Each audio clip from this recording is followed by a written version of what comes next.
Cuckoo, welcome to Sunday Creative, where we're throwing outdated hustle culture into the trash and giving creative entrepreneurs the self care strategies they actually need to thrive.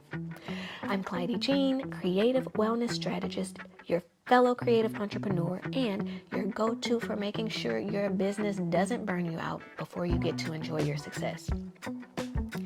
I'm talking real deal self care here, okay? The kind where we're about balancing those big, bold, creative dreams with the energy and well being to actually sustain them. Because the real flex is a thriving business and a thriving you. So grab your matcha, get comfy, and let's get into it. You're doing yet another launch to fill that membership. You're piecing together yet another capsule collection to keep your customers begging for more. You look at the numbers and you find the energy to get on the screen and shuck and jive to get some new clients. Look, I am not a business coach, like not hardly. But what I do know is that if you're a creative and you're in business, you've got to make sure that how you serve up your creativity works with your energy. And it's something that's fun. A little bit of a challenge, yes, but something that you're confident in delivering. We see people out there launching a certain way and succeeding, right? And we see them putting a certain type of product or a service or art form out there, and we're convinced that we've got to do the same thing because it worked for them, didn't it? But we first and foremost have to be real with ourselves about whether or not our business model is something we can sustain. Okay? Let that sink in. In fact, in my own creative business, even when I launched creative projects that were successful and people were excited about them and I was excited about them, if the model wasn't right for my energy, it popped at first, but then it fizzled out. Case in point, I started an online magazine about the moon. It was called Moon Mag, and it was a hit. It hit home with so many people, and I was collaborating at a level that really felt good, and we were also excited about it, and growth was inevitable. But when I became pregnant, and I was sick with the first trimester of my pregnancy, and I was overwhelmed by becoming a mother of two, I had to let it go. I had no choice. The subscription business model of constantly putting out new content every single month, it just wasn't sustainable for me. And while we're here on my personal creative business journey, a close second to aligning your business model with your energy is also increasing your awareness of the fact that if you're in business at all, you have to have the capacity to market your business. Speaking of self-care and nurture, marketing is a form of nurture for your business. I'll say it again, marketing is a form of nurture for your business. Without it, our businesses are stressed, overwhelmed, in survival mode, just like we are without nurture. And you know what? I like this. I'm onto something here. This is like really resonating for me. Putting it this way, this is really resonating. Marketing is like the daily self-care for your biz. Yeah. And let's see, like the systems and the automation, these are kind of like the deeper self-care.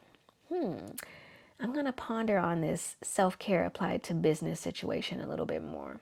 But anyway, back to you and how your business model, the way you deliver your creativity, you have to deliver it in that way over and over again, right? To work out the kinks, to find the flow, to find what's working, what's not working, and making those little adjustments. So look a little further down the line and determine as best you can if you can sustain the business model that you are pondering putting out there or that you've already started to put out there.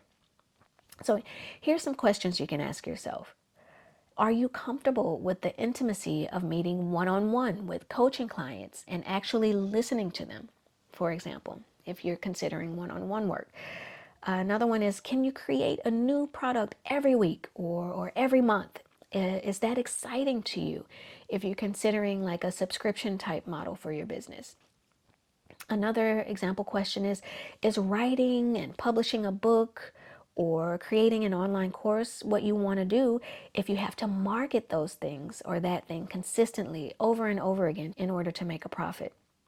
Do you feel good exerting lots of energy for a period of time and then having long periods of rest? Another question I can think of is, are you a night owl? Does your business model align with that? Same for morning people. If you're a morning person, is your business sustainable in that way? How can your creative business integrate better into your home and family life? Like, can or should your partner have a role? Can you share more about your business with your kids? Can you share or change up your responsibilities to make space for your creativity? What actually sparks your creativity? Like, what gets it going? Are you doing it as self-care to nurture yourself and your creativity? Questions like these will provide you with the insight you need to be able to spot those red flags and get more real with yourself and the way you're putting your creativity out there via your business model. Creatives often tend to be dreamers, right? We are hopeful dreamers, so we can see the bright side beaming. And in that way, we can ignore the messages trying to come through from the shadow side. So hopefully these questions get you looking at that bigger picture so that your creative business is thriving because you're better at honoring your energy, your creativity, and the expectations that you put on yourself. So that's a wrap on today's episode. Maybe this hit home for you. If it did, make sure to subscribe so you don't miss what's coming next. And if you're feeling extra generous, extra kind, go ahead and leave a quick review. It helps more creatives like you find the show. Oh, and don't be a stranger. Go ahead, find me on Instagram at Soft Sunday Studio. Sunday as in the ice cream. And DM me your biggest takeaway. Let's make self-care make sense in your creative biz, okay? Ciao, ciao for now. Bye.